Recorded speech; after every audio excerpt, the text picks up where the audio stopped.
Irresistible subs. Tom Brady passing Peyton Manning last night for the most fourth quarter comebacks. Brady now has 44.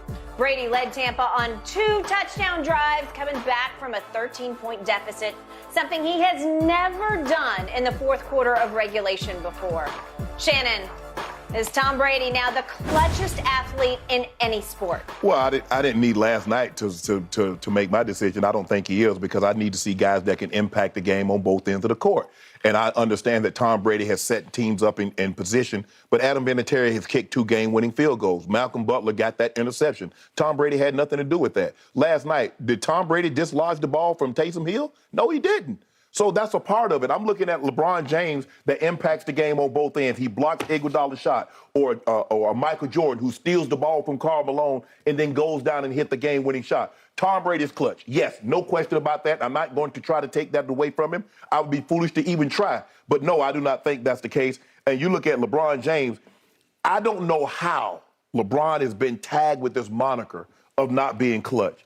But if you look at this, in LeBron's playoff history and career, he has 8 shots to tie or win the game in the final 7 seconds of the ball game. That's in the playoffs. That's 2 more than Michael Jordan. So, wait, are you making the case that LeBron is more clutch than Tom Brady? And let me finish. And in his 5 playoff buzzer beaters are the most in league history.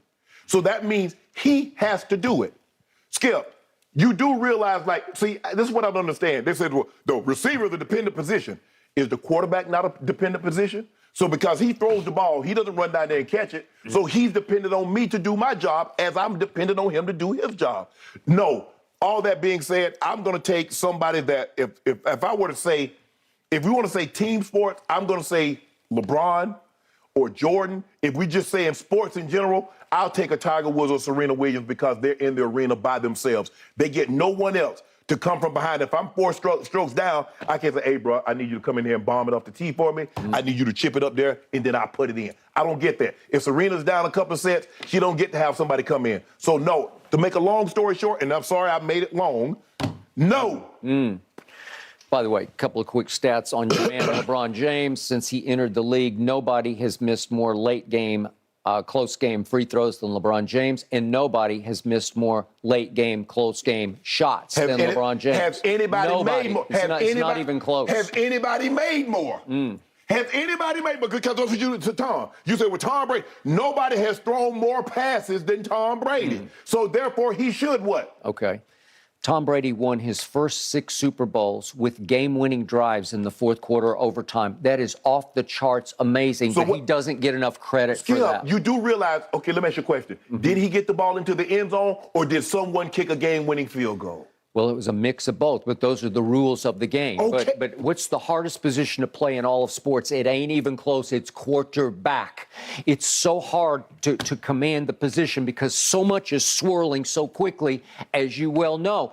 You got to just run your route. All you had to do is run your route. I got to beat that man. Okay. And that man gonna hit me, gonna hit me. All right, I got it. But it's pretty simple in your mind. I have to run this route and beat this man. Maybe every once in a while it's 2 people you have to beat.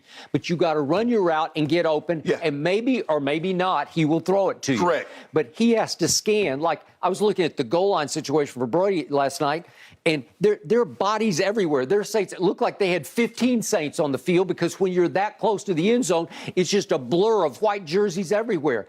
It is mind-boggling to scan while 4 guys are trying to kill you, literally knock you on your butt. But you got 5 guys protecting you. Yeah, well, supposedly, but not always, right? Okay, so here's the problem with Tom Brady. The reason he doesn't get it, well, let me do the big picture first.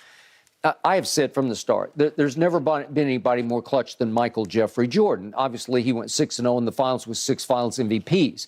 He made the walk-off shot of shots when he held the pose on Brian Russell. Little push-off, I'll give you that, but that you could get away in those days with that kind of a push-off. Right.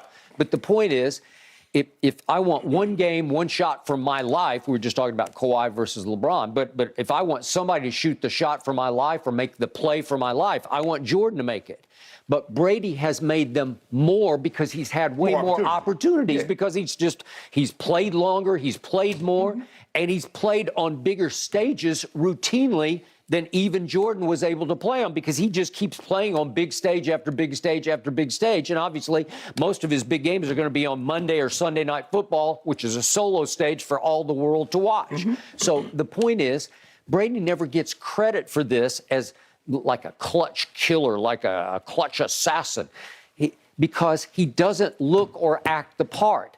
In post-game interviews, he's mealy-mouthed and cliched, and it's LFG. Just the way we drew it up. Just the way we drew it up, and everybody laughed. I'm thinking, that's not funny. What was that? That's not funny. What are you laughing about, right? That's like Homer media. That's how that came across to me. But the point is, all these lame posts on social media, I can do without all that. He doesn't act the part of a tough guy football player, which is how you want to see even your quarterback. You want to see him as a gunslinger, as a tough guy, as a guy who stands up and takes a beating and keeps on ticking, right? Right. And that's not Tom Brady. I just think the thing is, Skip, for me, if it was more of situations where he got the ball into the end zone as opposed to rely, because here's the thing. If LeBron James pass it to a guy and the guy misses the shot, I can say LeBron, you're like, well, he should have did this. Well, if Tom Brady guy misses the kick, you're like, well, Brady did his job. He got him in field goal range. It doesn't work like that for like a Jordan, because Jordan can make the perfect pass. The guy blows the layup or he misses the shot. I get to say, well, Jordan did his job. Well, no, he got to finish that. If I'd say the same thing about Tom Brady, well, Tom Brady, he got him in field goal range. The guy got to make that little field goal. Okay, I will give you this. Last night, they're all celebrating on the sidelines. I'm saying, Ryan Suckup has got to make this kick or it doesn't matter. Yeah, we see Am guys, I right? We see How many of those get blown, right? Yeah. And to his credit, it will right down Broadway. Yes. Okay, so you got to finish that deal off. I got you. I'm just going to remind you that last night, Tom Brady was 0-37 when trailing by 13 or more points in fourth quarters of all the games he's ever played. 0-37.